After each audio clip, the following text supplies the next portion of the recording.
বাগেরহাটে ডয়েচে ভ্যালির প্রবাসী সাংবাদিক আরাফাতুল ইসলামের বাড়িতে দিনে দুপুরে চুরির ঘটনা ঘটেছে। চোরেরা 2 ভরি স্বর্ণালংকার, নগদ টাকা সহ বাড়িতে থাকা বিভিন্ন মালামাল নিয়ে যায়। এ নিয়ে থানায় অভিযোগও করা হয়েছে। আরও জানাচ্ছেন সমর ইসলাম। বাগেরহাট শহরের দশানী এলাকায় পুলিশ সুপারের বাংলোর বিপরীত পাশে ডয়েচে ভ্যালির সাংবাদিক আরাফাতুল ইসলামের পৈতৃক বাড়ি। 3 তলা ভবনের উপরের তলায় তার মা থাকেন, পাশের ফ্ল্যাটে থাকেন অন্য ভাড়াটিয়া।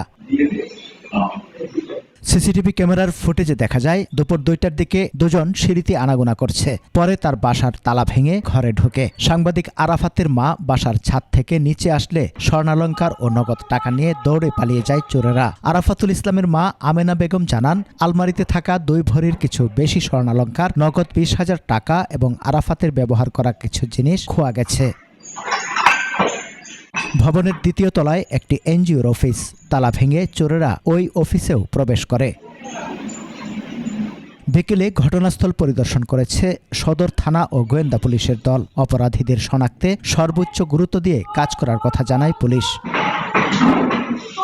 সমর ইসলাম, 21 টেলিভিশন।